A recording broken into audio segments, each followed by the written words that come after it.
On December 5, 2012, the car carrier Baltic Ace collided with the container ship Corvus J in the North Sea, 65 kilometers off the Dutch coast.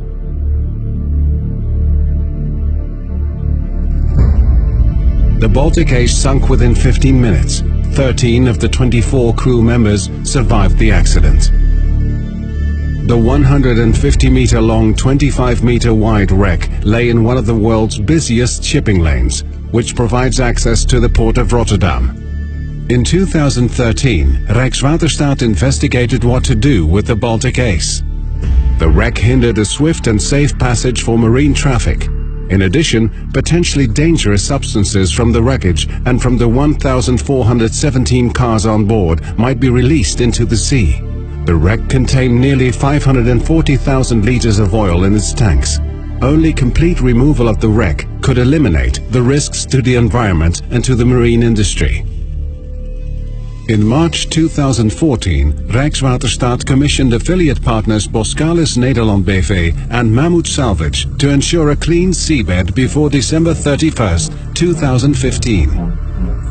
Due to winter weather conditions, salvage operations could only take place between March and October. Recovery was therefore split into two phases. In 2014, the oil was removed and the wreck was prepared for salvage, which would take place in 2015. The solidified oil could not be pumped out directly. Therefore, Boskalis used the hot tap method, combined with heating elements. The oil in the tanks was first heated, after which it was pumped out. The oil removal was completed within 2 weeks. In total, more than 456,000 liters were removed from the accessible tanks. The wreck was then prepared for removal. Divers cut holes into the hull to prepare it for lifting. They could also inspect the wreck from the inside.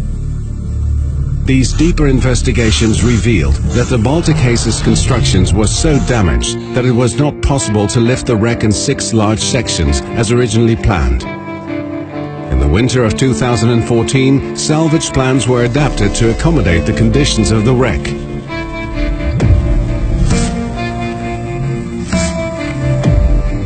On April 4, 2015, workships began the salvage operation. A special wire cutting system was used to cut the Baltic Ace into 8 sections. Using cutting wires 80 to 120 meters long, the wreck was cut with great precision.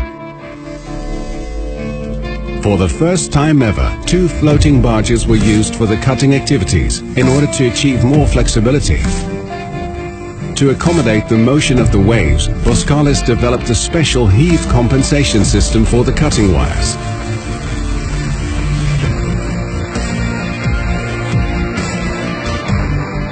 The cutting of the sections caused the ship to lose cohesion and the 8 sections became distorted. Each section also lay on the seabed in a different way. That required customized removal of each individual section. The stern and bow were lifted first.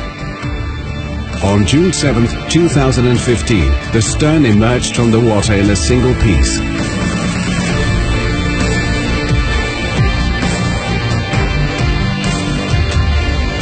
The bow, the heaviest piece at 1,500 tons, followed 12 days later.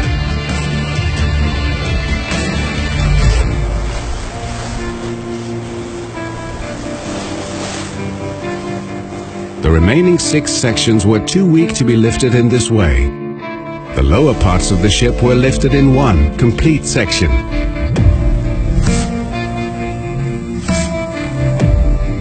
The rest of the wreckage was removed using a large salvage grab. Heavy storms in the summer of 2015 hindered the work. Nevertheless, the last large pieces of wreckage were removed in late August. In order to deliver a clean seabed, the salver also had to remove all of the debris and loose auto parts. The seabed was checked using various scans. Based on these scans, divers removed the last remaining parts. More than 18 ships and 150 people took part in the salvage operation. In total, nearly 13,000 tons of wreckage was removed. Janssen Recycling Group in Vlaardingen dismantled the wreckage in a sustainable way. After the wreckage was cut into smaller pieces, the different materials, metal, plastic and auto parts, were sorted. As much as possible, the materials were recycled. The seabed was clean at the end of October 2015, 2 months before the deadline of December 31st. The shipping lane was opened for marine traffic in mid-November.